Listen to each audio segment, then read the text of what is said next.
اور ولادت رسول صلی اللہ علیہ وسلم کے بارے میں کئی روایات ہیں۔ اس مہینے میں تو کوئی اختلاف نہیں کہ آپ ربیع الاول میں پیدا ہوئے۔ تاریخ کیا تھی؟ بعض علماء نے کہا کہ 12 ربیع الاول تھی، لیکن صحیح بات یہی ہے کہ حضور 9 ربیع الاول کو پیدا ہوئے۔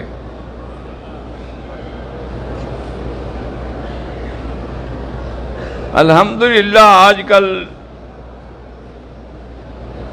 لوگ بڑے ترقی یافتہ ہو گئے ہیں، کمپیوٹر کا زمانہ ہے،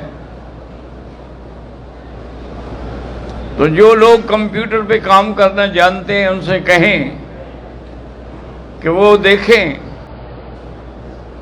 کہ کیا 12 ربیع الاول جو ہے وہ سوموار کا دن بھی بنتا ہے۔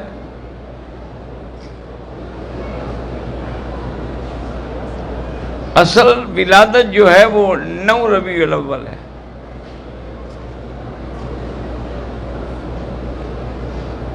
اور عجیب شان ہے کہ حضور صلی اللہ علیہ وسلم کے والد عبداللہ جو تھے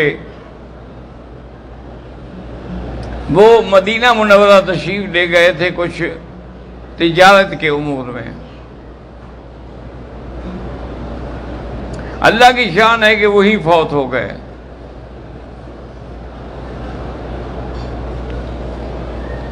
اور انہیں جنت البقیع میں دفن کیا گیا۔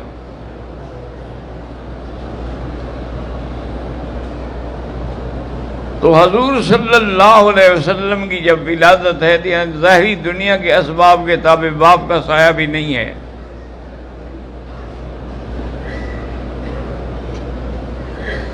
اللہ نے قرآن میں بھی ارشاد فرما دیا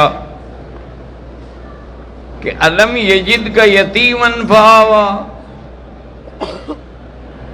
کیا ہم نے آپ کو یتیم نہیں پایا کہ پھر آپ کی حفاظت کی، آپ کی ٹھکانہ دیا۔ وَوَجَدَكَ ضَالًّا فَهَدَىٰ، اور آپ کو راستے کا علم نہیں تھا پھر ہم نے ہدایت کی۔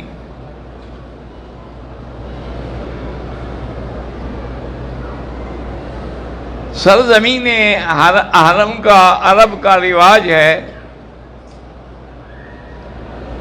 کہ جب بچہ پیدا ہوتا ہے تو اس کو دائیوں کے حوالے کر کے قبیلے میں بھیج دیا جاتا ہے، کیونکہ شہر کی زبان جو ہے نا وہ خلط ملط ہو جاتی ہے، لیکن باہر جو قبائل میں زبان ہے اس میں کوئی غلطی نہیں ہوتی، وہ بڑی فصیح لغت ہوتی ہے۔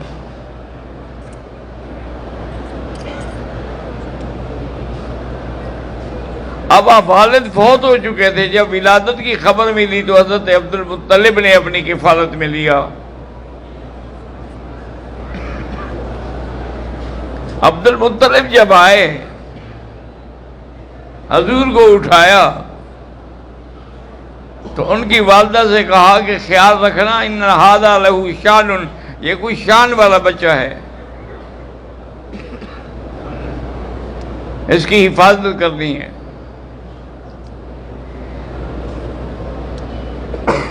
اب جو دایاں آتی تھی نا بچے لینے کے لیے مختلف قبیلوں سے آتی رہی، لیکن اس گھر میں کوئی نہیں آیا کہ یہ یتیم بچہ ہے ہمیں کیا ملے گا۔ وہ تو پیسے کے لیے آتی ہے نا، اور وہ تو یتیم ہے، اس کا باپ فوت ہو گیا ہے، والدہ کے پاس بھی کوئی ایسی جائیداد اور دولت نہیں ہے، تو ہمیں کیا ملے گا کیا، اسی لیے کوئی نہیں آیا۔ سب سے آخر میں آنے والی بی بی حلیمہ سعدیہ ہے، اس کی اونٹنی بڑی کمزور تھی اس لیے وہ لیٹ ہو گئی، اور جب وہ مکہ میں پہنچی تو اسے پتہ چلا کہ بس صرف ایک یتیم بچہ باقی ہے، باقی سب دایاں لے گئی۔ اور اس نے کہا چلو خالی جانے سے تو بہتر ہے نا، وہ آئے، حضرت عبد المطلب گھر کے دروازے پہ موجود تھے. انہوں نے پوچھا بی بی تمہارا نام کیا ہے؟ اس نے کہا میرا نام حلیمہ ہے. فرمایا الحمدللہ، نام تو بڑا اچھا ہے، حلم والی، حوصلے والی عورت. فرمایا قبیلہ کون سا ہے تمہارا؟ اس نے کہا بنو سعد. تو آپ خوش ہوئے، کہنے لگے کہ اسموں کے حلیمہ و قبیلتوں کے بنو سعد و ابنی محمد، میرا بیٹا بھی محمد ہے. تو حضرت عبد المطلب نے اس کے حوالے کیا، اسے ہدایات بھی دی کہ خیال رکھنا یہ بچہ مجھے کچھ نرالا شان والا لگتا ہے.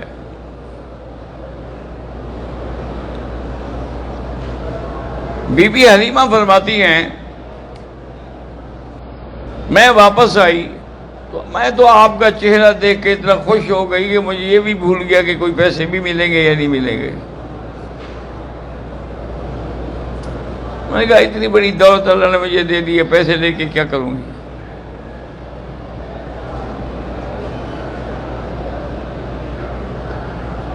سیدہ حلیمہ فرماتی ہے کہ جب میں واپس آئی تو حلیمہ کا شوہر موجود تھا. اس نے پوچھا ہاں کوئی بچہ ملا؟ انہوں نے کہا بچہ نہیں ملا، بچوں کا سردار ملا ہے.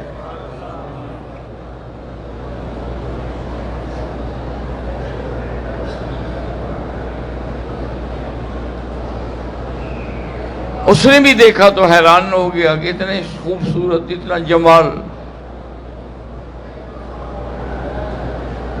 بہرحال اونٹنی پہ بیٹھے، ایک ہی اونٹنی تھی ان کی.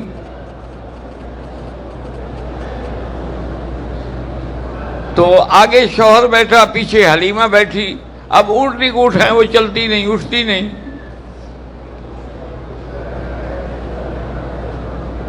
بی بی حلیمہ یہ سمجھدار لوگ تھے، بچے پالتے تھے سرداروں کے.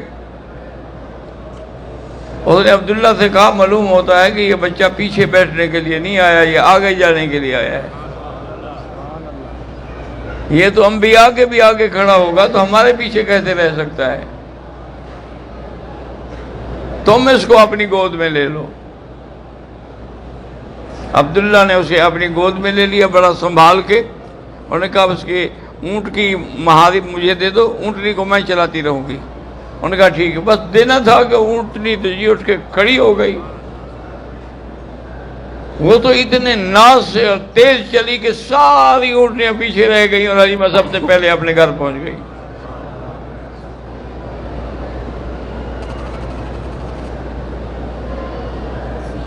اب حضور صلی اللہ علیہ وسلم کے جانے کے بعد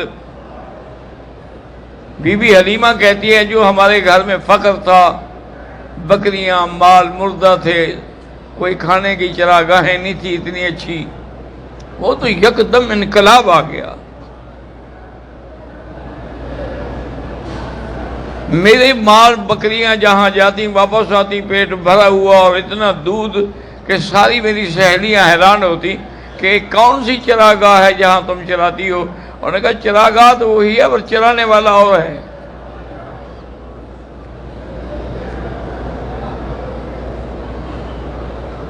بی بی حلیمہ سعدیہ رضی اللہ عنہا، ہمیں بھی چاہیے کہ ہم قدر کریں کہ حضور کے پاس ایک دفعہ حلیمہ سعدیہ ملنے آئی نا تو آپ نے اپنی چادر مبارک بچھا دی نیچے. صحابہ حیران ہو گئے کہ کون بوڑھی عورت ہے جس کے لیے نبوت کی چادر بچھائی جا رہی ہے. تو آپ سمجھ گئے. انہوں نے فرمایا آدھی امی، یہ میری ماں ہے رضائی، دودھ پلانے والی. اور پھر اس نے جو بھی کہا نا جی، غزوہ حنین کے موقع پر وہ آئی تھی، جو کہا تو انہوں نے کہا ٹھیک ہے، جو کہا ٹھیک ہے. سب صحابہ ہے، انہوں نے کہا میری ماں ہے، میں ماں کا کہنا کیسے ٹال سکتا ہوں؟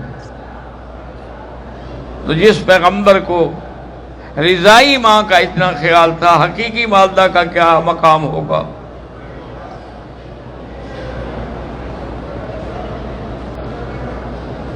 اللہ تبارک و تعالی نے کلام مقدس میں جو فرمایا ہے وَوَجَدَكَ ضَالًّا فَهَدَىٰ،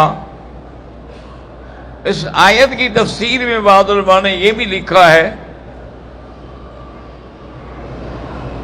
کہ حضور صلی اللہ علیہ وسلم اب چلنے لگ گئے، بڑے ہو گئے، 3-4 سال کے ہو گئے، تو حلیمہ کی بیٹی کے ساتھ جاتے تھے بکریاں لے کے۔ تھوڑی دیر گزری کہ آپ کی بیٹی شینہ جو ہے وہ روتی ہوئی بھاگتی ہوئی آ گئی، اماں اماں جلدی چلیں، میرے بھائی محمد کو کسی نے قتل کر دیا ہے۔ وہ تو بیوی دوڑی، اس کا خاوند دوڑا، قبیلے والے ساتھ والے دوڑے، آگے آئیں تو دیکھیں کہ حضور ایک درخت کی ٹہنی کو پکڑے ہوئے کھڑے ہیں اور چہرے پر پہلے سے بھی زیادہ نور ہے۔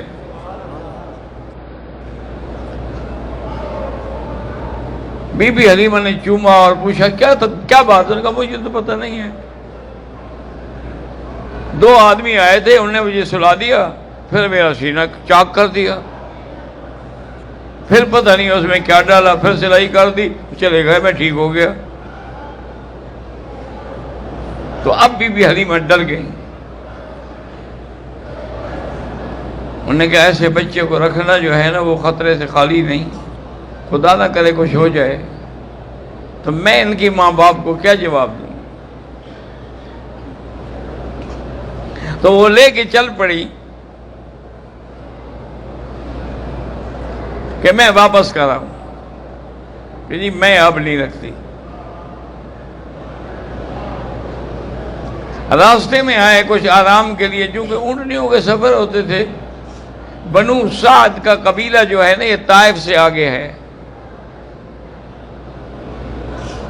تو اب اونٹنی کا یا پیدل کا تو بہت بڑا سفر ہے، تو اب گاڑیاں آ گئی نا، 2-3 گھنٹے میں آدمی پہنچ جاتا ہے۔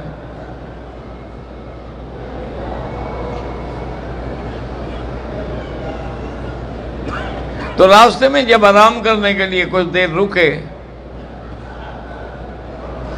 بی بی حلیمہ کی آنکھ کھلی، دیکھا کہ حضور تو ہے ہی نہیں۔ وہ حیران ہوگی، میں نے یہیں سلایا، کہاں گئے؟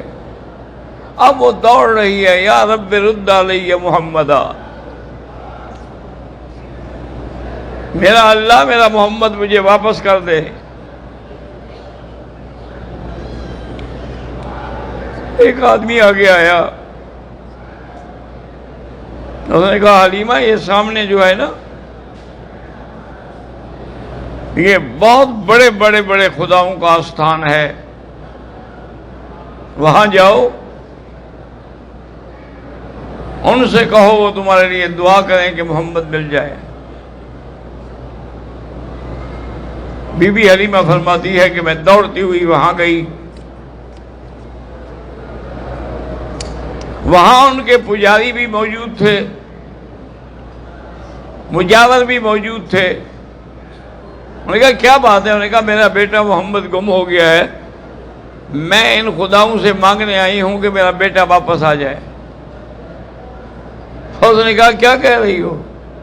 اسی نے تو ان کا ستیہ ناش کرنا ہے، ان کو مارنا ہے، گرانا ہے، یہ اس کے لیے دعا کریں گے؟ یہ کیسے دعا کریں گے؟ وہ تو انہی کو مٹانے آیا ہے۔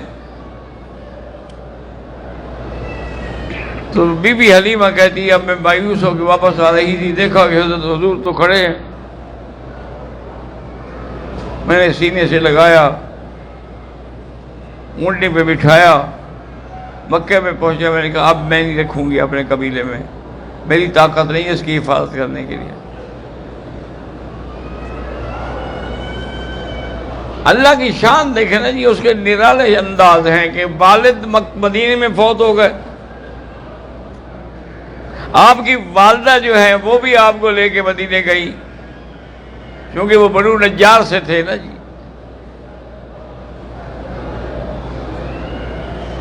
اور واپسی پہ وہ بھی راستے میں فوت ہو گئی۔ اب بھی مدینے اور مکے کے درمیان میں صحیح سڑک سے ہٹ کے کچھ دور وہاں وہ حضور صلی اللہ علیہ وسلم کی والدہ کی قبر ہے۔ حضور نے فرمایا میں نے اللہ سے دعا کی کہ یا اللہ مجھے اپنی والدہ کی قبر کی زیارت اور بخشش کی اجازت دیں۔ اللہ نے فرمایا ہاں قبر پہ تو جا سکتے ہو لیکن بخشش نہیں مانگ سکتے۔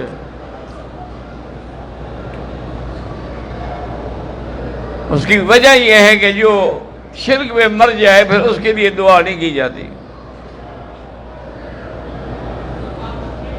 حضرت ابراہیم علیہ السلام دعا مانگتے رہے اپنے باپ کے لیے، لیکن جب باپ فوت ہو گئے تو اللہ نے منع کر دیا، وَمَا كَانَ اسْتِغْفَارُ إِبْرَاهِيمَ لِأَبِيهِ إِلَّا عَن مَّوْعِدَةٍ وَعَدَهَا إِيَّاهُ فَلَمَّا تَبَيَّنَ لَهُ أَنَّهُ عَدُوٌّ لِلَّهِ تَبَرَّأَ مِنْهُ۔ حضرت ابراہیم دعا مانگتے رہے، اللہ میرے ابے کی مغفرت فرما۔ جب پتہ لگ گیا کہ ان کی موت آ گئی ہے، اللہ نے حکم دیا کہ اب تم مشرک کے لیے دعا نہیں مانگ سکتے ہو، تو حضرت ابراہیم نے دعا چھوڑ دی، کیونکہ جو مشرک پہ مر جائے اس کی نجات کا کوئی رستہ ہی نہیں ہے۔ من مات یشرک باللہ شیئا حرمہ اللہ علیہ الجنہ، جو آدمی اس حال میں مر جائے کہ اللہ کے ساتھ شرک کرتا ہو، اللہ پاک نے اس پہ جنت میں جانا حرام کر دیا ہے۔ ومن مات لا یشرک باللہ شیئا حرمہ اللہ علیہ النار، اور جو مرے اور شرک نہ کرے اس پر جہنم حرام ہے، وہ سیدھا جنت میں جائے گا۔ حضور صلی اللہ علیہ وسلم بہرحال تشریف لے گئے، وہاں بیٹھے رہے، اور جو ساتھی تھے وہ بتاتے ہیں کہ حضور کے آنسو رک نہیں رہے تھے والدہ کے غم سے۔ پھر حضور وہاں سے واپس آ گئے۔ تو اب آگے جو ہے نا، جس کو پھر عام الحزن کہا جاتا ہے، غم کا سنا، کہ عبد المطلب بھی فوت ہو گئے، والد بھی فوت ہو گئے، والدہ بھی فوت ہو گئی۔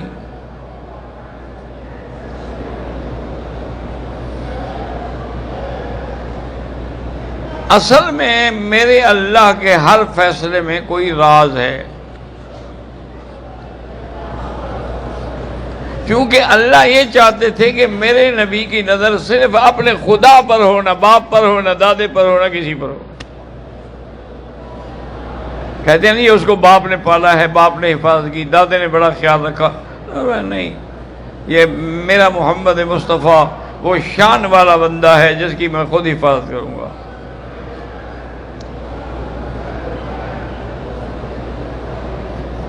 تو حضور صلی اللہ علیہ وسلم کی ولادت باسعادت جو تھی،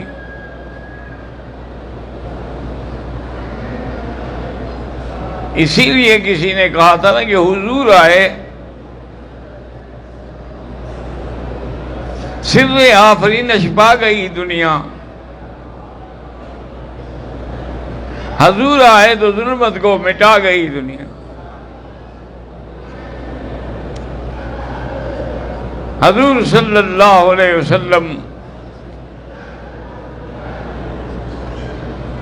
کتنا بڑا مقام ہے کہ فرمایا اس وقت تک بندہ مومن نہیں ہو سکتا، لا یؤمن احدکم، جب تک کہ میں اس کو والد سے، والدہ سے، خاندان سب سے زیادہ محبوب محمد مصطفیٰ نہ ہو۔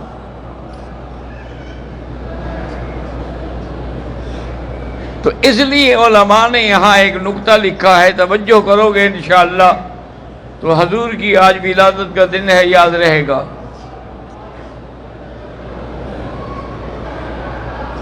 انہوں نے لکھا ہے کہ جہاں بھی اللہ نے ہمیں اعمال صالحہ کرنے کا حکم دیا ہے تو وہاں ایمان کا ذکر پہلے ہے، اعمال کا بعد میں ہے۔ ان الذین آمنوا وعملوا الصالحات، جس سے اشارہ ہے کہ جب تک ایمان نہیں ہوگا اعمال کی کوئی حقیقت نہیں۔ اعمال تو مشرکین مکہ بھی بڑے کرتے تھے، طواف کرتے تھے۔ حضور کے دادا تھے ہاشم، وہ 100 اونٹ روزانہ ذبح کر کے سرید بنا کے حاجیوں کو کھلاتے تھے۔ سرید ہاشم مشہور ہو گئی دنیا میں، 100 اونٹ روز۔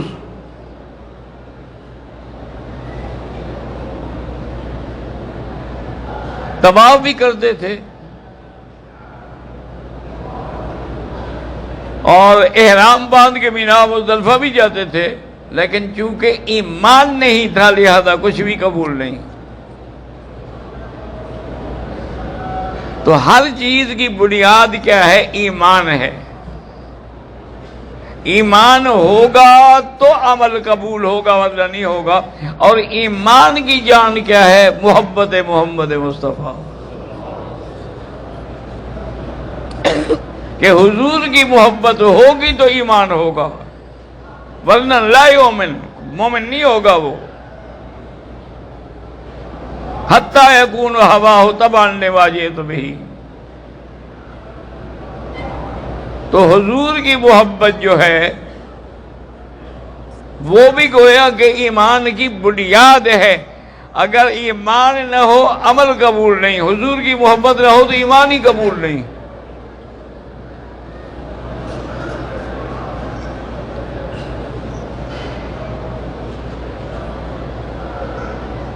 حضرت انس فرماتے ہیں کہ ہم بیٹھے تھے حضور کی خدمت میں کہ ایک آدمی آیا اور اس نے آگے سوال کیا متی الساعہ، قیامت کب ہوگی؟ میں تم نے بہت بڑی بات کے بارے میں پوچھا ہے۔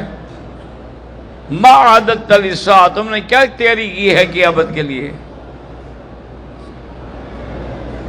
اور نے کہا حضور میں سیدھا سادہ بدو آدمی ہوں، ما اعددت بکثیر صلاۃ ولا صیام ولا صدقۃ، میں نے نہ تو کوئی بہت زیادہ نمازیں پڑھی ہیں نہ صدقہ خیرات کیا ہے، بس ایک بات ہے کہ مجھے حضور سے محبت ہے۔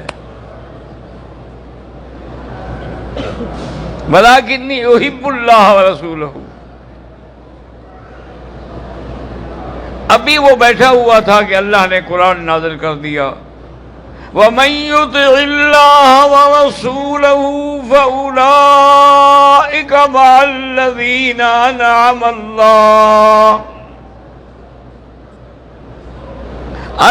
اللَّهُ عَلَيْهِم مِّنَ النَّبِيِّينَ وَالصِّدِّيقِينَ وَالشُّهَدَاءِ وَالصَّالِحِينَ فَحَسُنَ أُولَٰئِكَ رَفِیقًا۔ حضور نے فرمایا مبارک ہو انت مع من احببت، جس سے تمہیں محبت ہے نا، قیامت میں بھی اللہ تمہیں اسی کے ساتھ رکھیں گے۔ حضرت انس فرماتے ہیں کہ اس آیت کے اترنے کے بعد اور حضور کے یہ فرمانے کے بعد ہمیں اتنی خوشی ہوئی کہ زندگی میں کبھی نہیں ہوئی تھی۔ تو حضرت انس ہمیشہ وجد میں آ جاتے تھے جب یہ حدیث بیان کرتے تھے، اور اس کے بعد کہتے تھے انا احب النبی صلی اللہ علیہ وسلم وابی بکر وعمر ولم اعمل بمثلہم وارجو من اللہ ان یکون معہم فی الجنہ، کہ میں اللہ کے نبی سے، ابو بکر عمر سے محبت کرتا ہوں، وہ میرے عمل اس جیسے نہیں ہیں لیکن مجھے اس محبت کی وجہ سے امید ہے اللہ مجھے جنت میں اکٹھا رکھیں گے۔ دعا کریں اللہ ہمیں سب کو خاتمہ ایمان پہ فرمائے، حضور کی سچی محبت عطا فرمائے، اور ہمیں جنت الفردوس میں حضور صلی اللہ علیہ وسلم کی شفاعت اور زیارت نصیب فرمائے۔